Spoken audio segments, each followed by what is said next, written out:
Thank you for agreeing to do this with me. You're welcome. Okay, so what I thought we would do, we have about 25-30 minutes, is just talk about kind of the history of your work experience and talk about your current situation before we do any of the assessments to kind of see where we're at. So Okay. tell me a little bit about your history. You're not from England, so tell me a little bit about your work history in the States and then your work history when you came here that has led you to where you're at now. So in the U.S., before I moved to Ireland, I worked as a graphic designer. I studied at TJC and got a degree in graphic design. So then I was a graphic designer at a sign company, and then I moved to Ireland and used that to become kind of graphic designer for a church in Dublin. So then I networked around, and then I also had a photography business that did quite well, and Tyler and I did photography in Dublin. So then I started getting into the nonprofit sector when I worked in Dublin, because that was one of the only avenues I could go with my visa. I couldn't earn a salary. Okay. So I worked for several nonprofits and I started doing a bit of marketing and a bit of communication and social media management just out of necessity. So I just kind of learned as I went. And then in 2013, in 2012, I joined the board of directors for African Enterprise Ireland, and I was sent to Kenya as a representative at a meeting there. And then while I was in Kenya as part of the board, I found out that they were looking for an international communications manager. So I applied for that job on a chance. And I wasn't the first choice, but their first choice declined the job. So then I was the second choice. So I was happy enough. And it was the only job I could have because they could pay me through the U.S. So it was literally the only job I qualified for. So I took that job in 2013. I work from home. So I've been there since then. So for almost 4 years. Okay. It's 4 years. Is it 4 years? No, 4 years. This coming May will be 4 years. Okay. I think. So, or 5. Anyway, it doesn't matter. I've been working there for a while. And so I've worked from home the entire time remotely. So my boss, when I first started, my boss was in England. I lived in Ireland. And then when I got married, I moved to England as well. And then shortly after I moved, my boss got fired. And everything moved to Kenya. So all my boss and all my coworkers are in Kenya. I'm the only international staff member that doesn't live in Africa. Wow. So, so that's where I am now.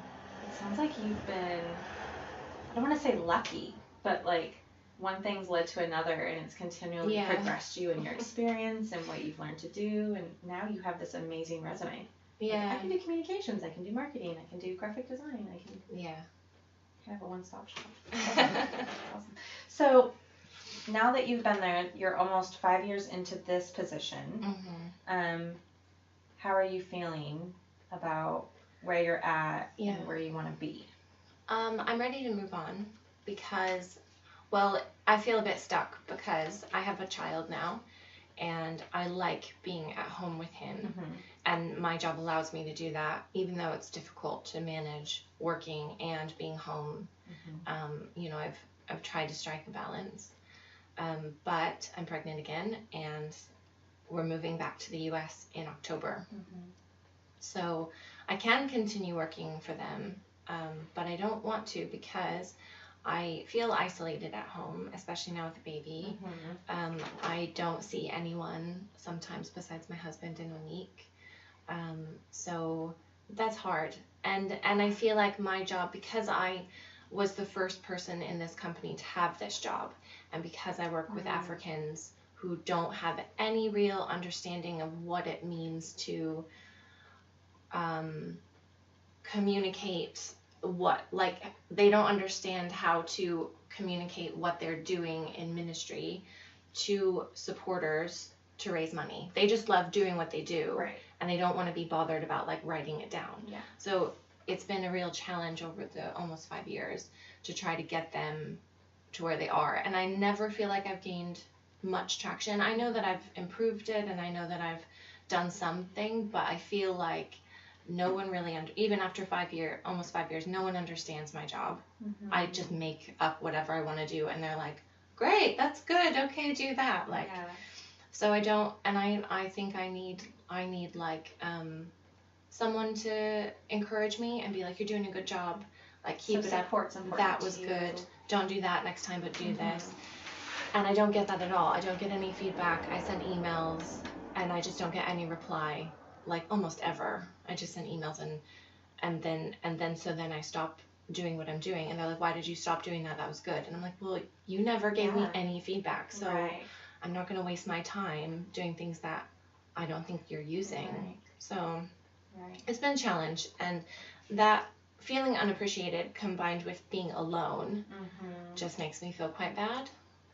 So plus I think I'm just ready to move on.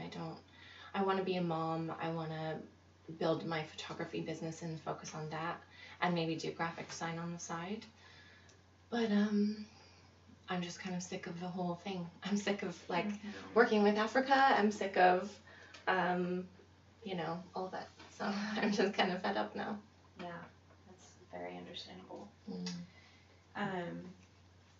How much, I think, mental stress would you say your job gives you right now? Like, I think the job is easy, like itself. Mm-hmm. I mean, I'm supposed to work 4 days a week. I probably work half that, mm-hmm. and I still get most of my stuff done. Right. It's not the job that stresses me out at all, and I actually enjoy the job. It's probably the best job that I've ever had, looking over the whole term. It's what I've really enjoyed doing. I've got to travel loads. Mm-hmm. I've got to stay home and be with my baby. Mm-hmm.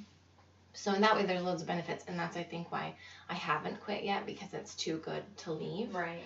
But the stress of feeling like I feel a bit paralyzed, because I know that I'm supposed to be working 4 days a week, even though I can get my job done in less time. But if I go out or try to do anything, I feel really guilty because I feel like I should be home working because I'm being paid for that time. Okay. But even if I were home, I wouldn't be because I don't have much to do. Right. So it's that stress of I should be working right now, but I don't need to be because I don't have anything to do. Mm-hmm. But then I just feel stuck at home because I feel like I can't leave because I'm supposed to be working, but I'm not working at home because I don't have anything to do, but I can't. You know what I mean? Yeah. So I just feel paralyzed. I feel stuck.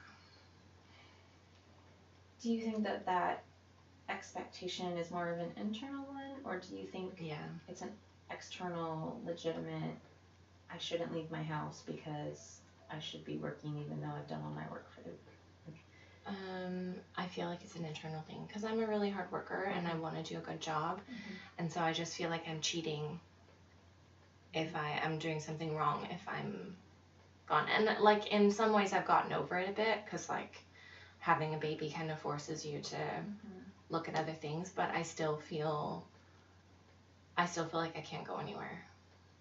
And I was talking to my husband about it last week, because before I got this job, when I was in Dublin, I was always out working with people, and I had loads of connections, and I was well networked in Dublin. Mm-hmm. And then as soon as I got this job, I just stopped and I stayed at home and I sat in my house. And that was before your baby was born? Before, yeah. Okay. That was when I wasn't even married yet. Mm-hmm. And I would go, that was the first year of this job, I would go for 4 days without seeing another person. Because I would just sit in my house because I was supposed to be working. So it was it completely changed my whole mindset, and I stopped going out. So I don't think it's very healthy for me. No. Do you think that you struggle with guilt in other areas of your life? In other ways like that? I don't know. Maybe. Because it seems like that guilt that you have has drastically changed your quality of life here. Mm-hmm. And I wonder if that's something that is carried over in other areas of your life.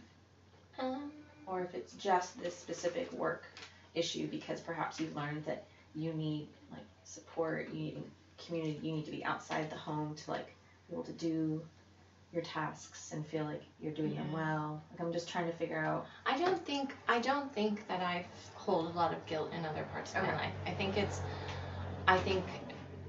I don't know. I've never thought about it really, but I don't think that I feel overly paralyzingly guilty. Like in your marriage or in your parenting or in your family relationships. I'm pretty easygoing, like in other ways, but with that, I don't know why, but I just felt really like I feel responsible for like doing a good job. And then because I feel like so now with a baby, I'm not able to work nearly as much or as well as I was before. And so then I feel like really, I don't know if it's guilty, but like I feel worse about it now because before at least I was home, but I was getting a lot done and I felt successful. Right. And now I just feel like I'm failing. So it's like failing at the job, not being able to be as good of a mom as I want to be because I'm just trying to do all this other stuff too. Yeah. Plus feeling guilty that like I'm not getting as much done. So it's like all the things. Yeah. So. And I think that's common when you start having children is obviously if it's a pie, you start taking away percentages of what you have to offer. And so you're at a good place to evaluate what you need, like what you absolutely need to live and provide for your family, and then figure out what do you want and like try to put those puzzle pieces together so that your pie is working for you, not against you. Yeah. So it sounds like the emotional stress of feeling confined and feeling isolated and the guilt of not being able to do the job 100% like you would has been what's been really burdensome to you. And I know that since you're moving later this year, it seems like it's a bit up in the air as to if you're going to stay with this organization, or do you think that you will probably? No. So my contract ends in next May. And then I get 3 months maternity leave. So I'm due in March. So John, my husband, and I haven't agreed exactly what I'll do. I wanted to leave in January, and just be done because I just have a feeling that they're not going to renew my contract in May because there's new people in, and I just don't feel like they didn't know me before I had Thomas. So I don't think they appreciate what I've done, and so I think that they're kind of pushing to have me out, which is fine. But there's a question of whether I'll leave in January or leave for maternity leave in March and then just finish my contract in May. But I'm definitely not continuing after. That's not an option. Yeah, I'm not, no. Because now, like, I will have 2 kids by then, and I won't be able to manage 2 kids and a job from home. You'd have to get a nanny just to leave your house and do your stay-at-home job, your work-from-home job. So I don't want to put our kids in daycare. I just would rather be home with them for now. So I'll be home. But then, so my plan is to focus on building portrait photography back up there. Okay. And then probably graphic design on the side. And I had thought about offering my work to African Enterprise as contract because they use a lot of my design work. That's a big portion of what I do. So I think I might offer that to them as contract. That'd be great. So you have about 6 months to figure out your next steps and start creating a plan for when you move to the States. Yeah. It sounds like you want to do a lot of independent, you want to be like basically an independent contractor for yourself. And so do you, I guess this would be a good time to start coming up with like a business plan and goals that you have that you want to make for yourself. Yeah. Is that kind of where you're at right now? No. Okay. Do you want to be thinking about those things? Yeah, I need to be doing that. I'd considered, getting with a marketing company in Seattle and trying to get my website reoriented to the U.S. because right now it's all like London metadata and everything. So I need to kind of get my website set up for there so I can start getting traffic from Tacoma, Seattle area. But I hadn't thought about a business plan yet, and things like that I haven't had time to think about. So it seems like you're pretty confident in. Would you say you're pretty confident in knowing your personality type, your interests, your values, your passions, your strengths, your weaknesses, you feel pretty self-aware at this point. Yeah. What those are? Okay. And do you feel confident that you know how to operationally use those in a career setting? Like, I think I'm nervous. Like, my husband always tells me, "Oh, you can get a job anywhere." Like, but it's been so long since I've had a real job, like office job, 9 to 5. It's been it'll be almost 8 years by the time we go to the US and everything. And like, because when I lived in Dublin, I didn't really have a job, and that was 5 years that I worked for like contract or for myself or doing little charity jobs, and I just kind of bounced around because I couldn't work. And then so then I've been here for whatever, and I've just had this job where I've been at home. So it's kind of, I feel not very confident because I don't have a bachelor's degree. I just have an AA degree in design, but I'm skilled at it and I'm good at what I do. But I feel nervous whenever my husband says, "Oh, you can get a job, you can do anything," and I'm like, I don't know, because you don't feel like you have the resume or the. I think I do have the resume and I have the skills, but it's just like I don't know where I fit. I feel most comfortable in nonprofit sector because I feel like that's what I know, and it's kind of easy and I get it. But when I think about going to like a design firm or things like that, I feel like it's another league that I'm not in, and I'm not sure if it's because I'm not confident in my skills or if it's because I'm not like actually on that level. You've just been out of that world too, that culture, that routine. I mean, you've been out of that for a long time. Is that something you'd like to eventually get to, like when your children are older? Be able to work full time in a corporate or organizational setting? I don't know. I haven't really thought that far. I've only really thought about getting my photography business going because that's really what I want to do, and I feel like if I can make a go of it, it could be successful enough to really carry us. Because my husband makes enough that I don't really have to work, but I want to contribute, and I'd like to send Thomas to private school, so that would be from me, you know. So that's only really as far as I've thought. But I think I've always done more than one thing at once. I've always done, I've never done just one job. I've always had multiple things going. So I think if I would always do graphic design, but I don't really ever see myself in a corporate office. I just don't think I would fit in there. So maybe I'm wrong. I don't know. Maybe I would, but I just don't see it as part of my life. So you talked about really needing support and feedback from your coworkers or managers, that's really important to you. In a role like this one. Okay. What about when you're working for yourself and you're doing photography or design? Do you feel like you flail a little bit if you don't have that kind of support? No, because when you work with clients, you get feedback from them. So I'll send people the photos. I love going out on photo shoots because you work with people and whatever, and you have that relationship, and then you send them the photos and they, oh, those are great. Like, one thing that's really bugged me about British people is that when you send them photos, they don't reply. Like, and that bugs me because I'm like, tell me that you like them, or if you don't say anything, I feel like you don't, and I know they're good, so like, tell me that. Why aren't you telling me that you like them? So then I'll always email and be like, did you get the photos? And they're like, oh yeah, it's great, thank you so much. But like, and that's happened almost with every photo shoot I've done here. Just they just take the photos and they're like, don't say anything. And it drives me nuts.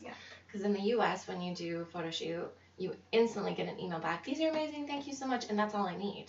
I just need someone to tell me that they like them because it's so much work, and like, you know. And you want to feel like your work is valued. So that's why it bugs me so much in my job now, because I write these things or I work on these things and I send them out and it's nothing, and I just don't understand why. Like, why wouldn't you just say thank you even, or like, you know.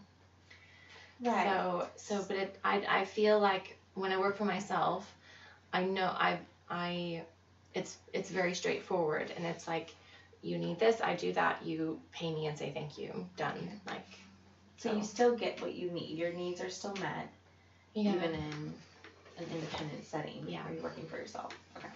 Have you ever thought about when you go back to the States, would it interest you at all to find some kind of network of photographers where you guys can share ideas or meet up, or is that kind of thing interest you at all, just to have that kind of community? Yeah, I think I haven't done it here because I felt a bit intimidated. Because I'm kind of out of photography as well. Like, everything is kind of so weird here because of the way my visas have gone and stuff. Yeah. So I never really tried to do that because I felt like I wasn't big time enough. Right. Because all those photographers that do that are very like busy, and I'm not busy. So, but I think I would do that, and I want to do wedding fairs and stuff when I go back to try to get business. So I think I just need to build my confidence back up a bit and feel like I'm actually have a thing, and I'm not just like, an amateur, because I'm not an amateur, but my business level right now is amateur. So putting into your goals and your kind of plan of action is I think it would be important to have little steps of building your confidence in that you can actually like goals that you can achieve. And we can talk about what that looks like. Okay. But I think that would help you want to move faster into, pursuing those goals and pursuing kind of building up your clientele faster than just like waiting for them to come to you. Yeah. If you have that bit of confidence in you. I know that staying at African Enterprise isn't an option right now, but can you brainstorm if there was anything you could change about your situation? Let's say you did have to keep working, like for some reason your visas didn't work and you guys had to end up staying in London longer. Is there anything about your current work situation that if they made those changes or you made those changes, you would feel more content there? I don't think so. How could that dynamic change to serve you better? I don't think that it would, because I know African Enterprise so well now. Well, it's like more of like a hypothetical. If like a wish list thing. Yes. If you could change anything about your situation, that's probably a better way to say it. So there's an office there's a UK African Enterprise office, but they have split off and the relationship there is really bad, so I can't communicate with a UK office. But there's like board members and people here that are part of AE that I really like. So I would, if I had to stay, I would love it if they could set up an office in London or fix the relationship that they have, and then I could go in. But then that leaves me having to put Thomas in care, which I don't want to do. Right. So, what if they said to you, "You're such a hard and excellent worker, and we realize you don't even need 4 days a week to work. You only need 2 days a week, and we're going to pay you the same." Would that change the guilt level and the stress? Yeah, it would. Yeah. But the thing I've thought about reducing my hours, but because I'm basically my department. I'm the only one. I have an assistant that works a few hours a week. I thought about reducing my hours, but my workload wouldn't change. So I would get paid for less. You get paid for less, yeah. And have to do the same job. So only if they said you can work less hours, but we'll pay you the same. Yeah. That would be ideal. Yeah. What if the supervisor, whoever your supervisor is, that person changed and they brought in a new person and they understood your value more and actually gave you feedback and encouragement? Would that change the situation? Yeah, they had talked about because my boss now doesn't understand my job at all. He barely understands me. Right. So they had talked about putting me under the Australian CEO of the support office because he knows more about what I do. But that never really happened, or it never really came to. And to be honest, I didn't really want it to, because I like doing what I want and having freedom and you don't want to be micromanaged. Having not really much accountability. Like, it's great that I can just do what I want, and like people when I do get feedback, it's like, oh, this is great, instead of kind of like having a bit more of a manager over me. So I know that's like kind of against what I said before, but I was kind of glad that and I don't really know if this guy in Australia and I get on very well. Right. So I think I was kind of glad that nothing happened. I think he's just too busy to take me on. So yeah. So what I'm hearing you saying is that you really like the autonomy and the freedom to be your own boss and kind of make your own schedule, make your own plans, because you feel confident in your skill and what you have to offer. But you really value and need feedback and encouragement and praise to say, well done, this is great, keep it up. Or like, don't do that next time. Or don't do that, like, you know, like constructive feedback, but it seems like you need that in order to be able to maintain that sense of creativity. It's worthwhile. Like when I don't get any feedback, I feel like what I'm doing is not worthwhile, and then I feel like I'm wasting my time. Right. And I'm like, why am I here if no one's going to value what I'm doing? Why do I even do it? Yeah. So then it makes it harder for me to be motivated. Right. So it seems like, you know, running your own photography business or design business, like contract-wise, would be like a really great fit for you already. And it seems like you kind of figured that out along the way. And would you say that while you were doing your photography back in the States, what was your, I guess, mental and emotional well-being? Were you really happy? Was it stressful? Was there anything lacking in it? I loved it. It wasn't work to me. I loved doing it, even though I was also in school and had a job. Like, I forget if it was full-time or part-time, but it wasn't work. It wasn't hard. Okay. But now I feel doing photography now is a bit harder. It's more work because I have a baby and a full-time job. So I'm having to fit it in really late at night or whatever. And so it's more of an ask than it was before when I was single and I would just sit in front of the TV and edit my photos and stuff. Right.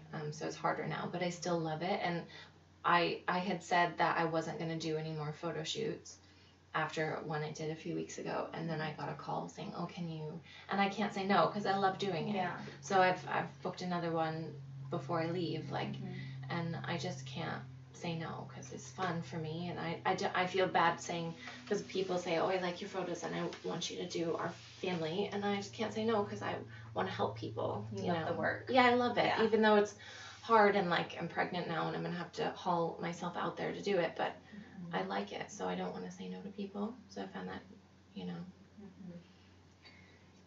Have you discussed with your husband and thought a lot about your priorities, like what you need and what your family needs? Would you say a priority is to be home more often than you're working with your children? Yeah, like we've kind of talked around it, but we haven't really talked about it a lot directly because my husband's Irish and he does everything late. So I've told him, like, I want to be home with the kids, and he wants me to be home as well. Like, we both value that, and plus, you know, the cost of childcare for 2 children would wipe out my salary anyway. Right. So he knows that, like, that's probably the best thing to do. And his salary covers us. We know that. So, but because everything, we're not really sure, like, what her taxes are going to be in the U.S. and like all of those things. We don't really know the full picture, financial picture. I mean, we do here, and basically we're saving my salary, which has been really good for us. Yeah. But we haven't really. It's just too much, like, to try to figure out all of the stuff there. So I think when we get there, we'll have to sit down and figure out what our real costs are. Right. And I mean, it's cheaper there, so I think we'll be better off. I think you'll be saving in taxes. I don't know. Probably, yeah. It's really expensive here, so. Okay. Yeah, and it's hard to know that until you're actually in it. Yeah. You know. So we're just kind of plugging along, really, and that's been the way that it's been for probably since Thomas was born, just like trying to keep going and like until we figure out what we're doing, because we thought we were looking at houses in England, maybe we'll live there, maybe we'll move to Ireland, and we just couldn't decide, and so we've just kind of like kept going, and so now we're finally, okay, we're moving to the US, we're getting a visa and all of that stuff, and so like once we get there, I'm hoping that we'll land and be able to settle and figure things out.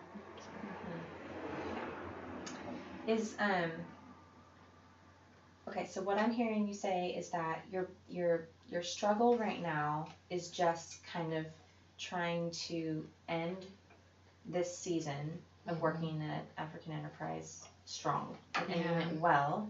It also seems like you have a bit of like senioritis, like you know the end is near, and you know you're going to be leaving soon and you're excited about it, but then you have to finish, like, and it just seems daunting sometimes, that last bit of it. Yeah, because I've had this job for so long, I want to leave well, and I want, if I do want to go into the corporate world or whatever, and I need references, I want to have a good one, because I've had this job for so long, and I have been good for them, and all my like reviews have been really good. So what can you do from now until January or March, about next 6 to 8 months? Is there anything you can think or wish that would give you a little bit of light or a little bit of encouragement, so that the burden of finishing this up and getting through it isn't as heavy? I don't know, because actually when we found out that I was pregnant, I was a bit disappointed, because I would, not in the baby, but like just because just the timing. I had like wanted to really hit photography hard when I moved there and get everything settled and like really try to start on a like strong footing, and I'm gonna be like, by the time when booking season comes around for weddings, I'm gonna be 7 months pregnant, and I just don't think that brides will even want to look at me, you know, like it just affects them, and that's completely reasonable to say, I don't want to have anything to do with what's happening, I just want to have a nice wedding, you know, like so I was a bit disappointed, feeling like, okay, here's another delay in like moving forward into what I want to do that I feel like will help our family. So I feel like I'm trying to like hang on to AE, but then I feel like, you know, then I'm gonna have a baby, and, you know, 18 months apart, and like it's gonna be busy and hectic, and then I'm like, I don't know how I'm gonna start a business as well as that. Maybe I can, but I just don't know. It's been so long since I've worked in the U.S. I don't know what the climate's going to be like. So, you know. And have you thought for sure that weddings are what you want to? I mean, because I know just from speaking with other photographers that weddings are a lot of work. Yeah, but they're the most money. Yeah. They're good money. Yeah. And I mean, I'll still do portraits and stuff on the side, but I mean, I don't know. Maybe my view's been skewed because in the UK people only hire photographers for weddings. So that's where the money is. And so that's what I think now is just like, but maybe there's more opportunity with, I mean, I'm not going to limit my business, definitely not, but weddings are kind of like easiest because brides just look for a photographer usually. And with family photography, it's more like talking to people who do you know, and I don't know anyone there, so, you know, my name wouldn't really come up straight away. Will you have a support system when you move there? People you know? Yeah, my mom and my grandma and my mom's husband are there. Okay. How available do you think they'll be as far as helping you with the children? I think pretty available. My mom works full-time, I think, but she's talked about going part-time and things. And then I think I'll also be helping with my grandma, taking her to doctor's appointments and stuff. Okay. But I don't know. I mean, they're like 40 minutes away. Oh, okay. So I think they'll be around. It's not like they could help you babysit all the time when you're working. No, but they say they want to and can. So we'll see how it goes. I'm not really expecting them to be around a ton, and I don't really think I'd want them to be. Okay. But like I'm definitely, any help is more than what I have now. I don't have any help right now. So anything will be a benefit. Absolutely. Even like once a month. Yeah. Well, hopefully more than that. Okay, well, I think that if we have you take some assessments and just kind of getting like a little bit more depth of like some specific things that maybe will bring some self-awareness, like, oh yeah, I do need that, and how can I make that happen for me? So we'll do that and then discuss it. I think one thought I had just for the next 6 months is it doesn't sound like you've been able to really find a balance for self-care. Like you talked about being confined in the house and feeling guilty and going a week without interaction. Like that's not as healthy of a lifestyle as you could be living. Yeah. You know? Definitely not. So, you know, perhaps brainstorming some things in some ways that, even small ways that you can start caring for yourself, especially since you're pregnant now and you already have a baby. Those little things make such a big difference. So I think that's something worth talking about. Yeah. So Okay. Well, I'll have you complete. We're going to do the Myers-Briggs, just because I know you said you had done it years ago, but you haven't done it since. So it'd be interesting to see how much of that has changed. Okay. And then we're going to do the Enneagram, because you said you weren't familiar with that. And it's oddly accurate. Okay. Every person I've ever had take it, I've taken myself, it's strange how accurate it is. Very insightful. And it gives you like there's 9 different groups that you can find yourself in. Okay. So we'll do that. And then we'll talk about it afterwards. Okay.